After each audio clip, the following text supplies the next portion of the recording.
আন আব্দুল ইবনে আমর রাদিয়াল্লাহু তাআলা আনহু قال قال رسول الله صلى الله عليه وسلم আব্দুল ইবনে আমর রাদিয়াল্লাহু তাআলা আনহু বলেন, রাসূল সাল্লাল্লাহু আলাইহি সাল্লাম বলেছেন, লা ইয়ানজুরুল্লাহু ইলা ইমরাতিন, আল্লাহ সুবহানাহু ওয়া তাআলা ওই মহিলার দিকে করুণা দৃষ্টি দিয়ে তাকাবেন না।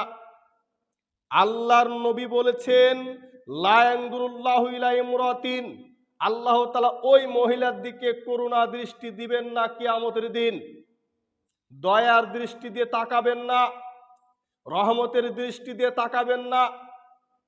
কার প্রতি?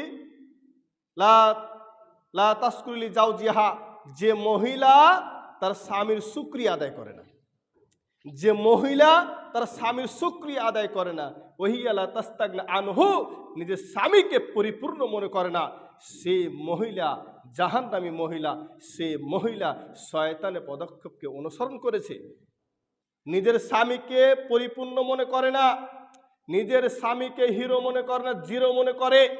প্রতিবেশীর স্বামীকে হিরো মনে করে, দেবরকেও হিরো মনে করে, অন্য পুরুষকে হিরো মনে করে। নিজের স্বামীকে তুচ্ছ তাচ্ছিল্যভাবে কথা বলে, নিজের স্বামীকে সম্মান দিয়ে কথা বলতে পারে না। এটা হচ্ছে জাহান্নামী নারীদের একটি বৈশিষ্ট্য। অতএব জাহান্নামে যাওয়ার জন্য এত সহজ নারীদের জন্য যে তার স্বামীর শুকরিয়া আদায় না করলে জাহান্নামে যেতে হবে, স্বামীকে পরিপূর্ণ না করলে জাহান্নামে যেতে হবে। অতএব স্বামীর শুকরিয়া আদায় করতে হবে মহিলাদেরকে। আর শয়তান খালি উস্কাতে থাকে মহিলাদেরকে, তোমার স্বামী তোমার জন্য যথেষ্ট না, তোমার স্বামী তোমাকে ভালোবাসে না, তোমার স্বামী তোমার জন্য পরিপূর্ণ না। এভাবে মহিলাদের মনে কুমন্ত্রণা এবং আশা দিতে থাকে।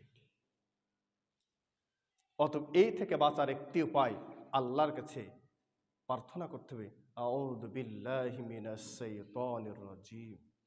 হে আল্লাহ, তোমার কাছে আমি আশ্রয় চাই সেই বিতাড়িত শয়তান, যে বিতাড়িত শয়তান আদম সন্তানকে বিপদে ফেলতে চাই, সেই শয়তান থেকে তুমি আমাকে রক্ষা করো। কিন্তু এই দোয়া তো বলি না, আল্লাহর কাছে আশ্রয় তো চাই না, আমরা না পারতে বেশি চাচ্ছি কি যে শয়তান আমাদের সঙ্গে থাকুক।